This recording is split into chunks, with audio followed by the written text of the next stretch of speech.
Bismillahirrahmanirrahim. Assalamualaikum warahmatullahi wabarakatuh. Sampai ketemu lagi para santri sekalian. Sekarang kita akan bahas sholat sunat pada pertemuan kali ini, yaitu sholat sunat yang belum saja. Ini berarti pertemuan keempat ya dari belajar online ke kelas 7 ya. Sholat sunat yang akan kita bahas ini adalah yang pertama sholat tahiyatul masjid, yang kedua sholat istikharah, yang ketiga sholat istisqa, yang keempat sholat intidor, yang kelima sholat syukru wudu, dan yang keenam sholat maghrib, dan yang ketujuh adalah sholat antara azan dan iqomah. Yang pertama kita akan bahas dulu sholat tahiyatul masjid.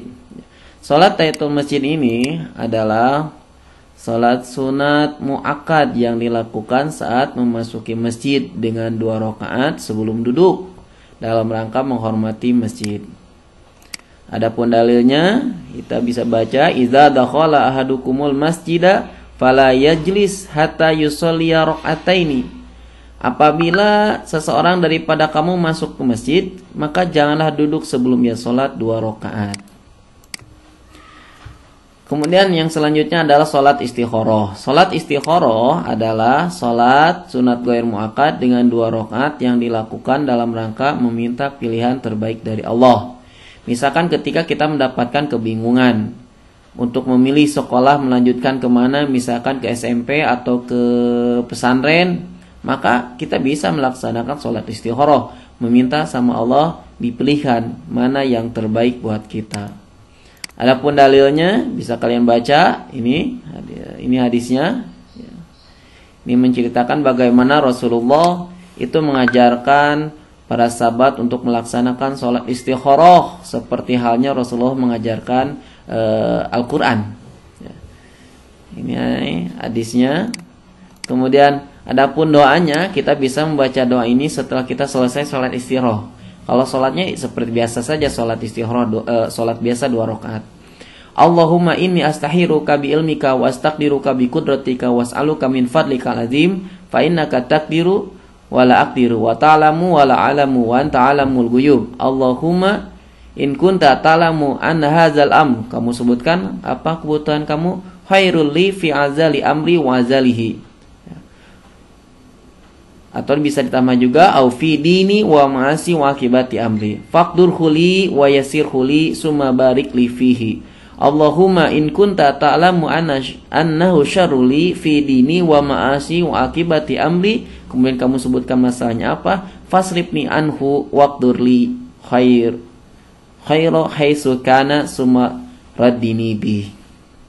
Ini terjemahnya bisa kamu perhatikan. Ini bahasanya dengan bahasa hamba ya, kurang enak. Kebetulan Ustaz ini copy paste dulu ini ya, bisa kalian baca ya. Selanjutnya adalah sholat istisqa. Sholat istisqa ini adalah sholat ghair mu'akkad dengan 2 rakaat yang dilakukan dalam rangka memohon supaya diturunkan hujan saat terjadinya kekeringan atau kemarau. Kita sering mengalami kemarau, maka kita pun bisa melaksanakan sholat istisqa supaya Allah dengan segera menurunkan hujan. Dan Rasulullah pun pernah melaksanakan sholat istisqa. Adapun dalilnya bisa kalian baca. Ini Rasulullah pernah melaksanakan sholat istisqa. Banyak hal yang menarik sebenarnya perlu kita bahas ketika sholat istisqa. Di antaranya itu sholat istisqa ada khutbahnya juga. Kemudian ketika berdoa ini tangannya diangkat. Berbeda dengan doa yang biasa, kita tidak perlu mengangkat tangan. Nah, ketika sholat istisqa ini Rasulullah mencontohkannya sambil mengangkat tangan, bahkan ketiaknya itu sampai terlihat. Kemudian selanjutnya sholat intidor yang pernah kita bahas ketika pembahasan sholat Jumat.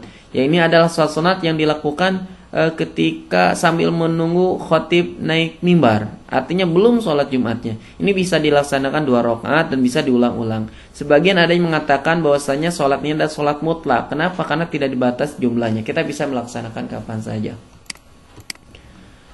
Adapun dalilnya bisa kalian baca dalam hadis ini. Ya. Ini terjemahnya. Ini kemudian melaksanakan sholat yang ditetapkan untuknya. Ya.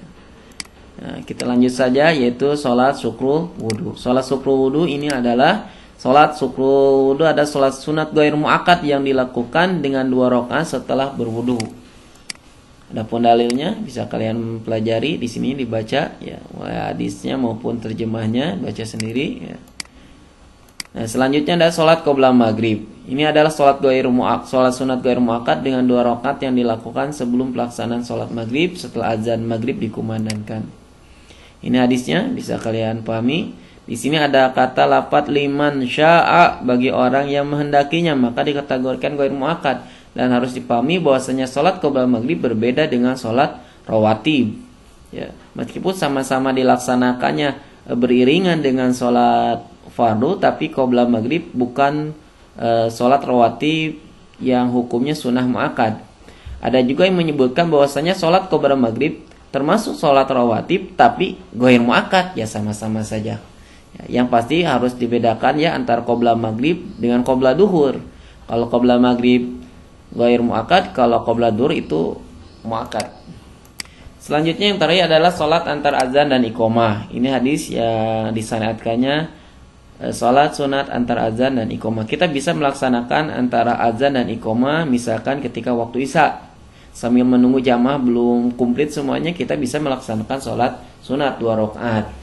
Atau juga ketika waktu asar juga bisa. Tetapi kita tidak bisa melaksanakannya ketika Jumatan. Ya, kenapa? Karena Rasul belum pernah mencontohkan sholat sunat itu. Maka tidak ada yang namanya sholat qobla Jumat.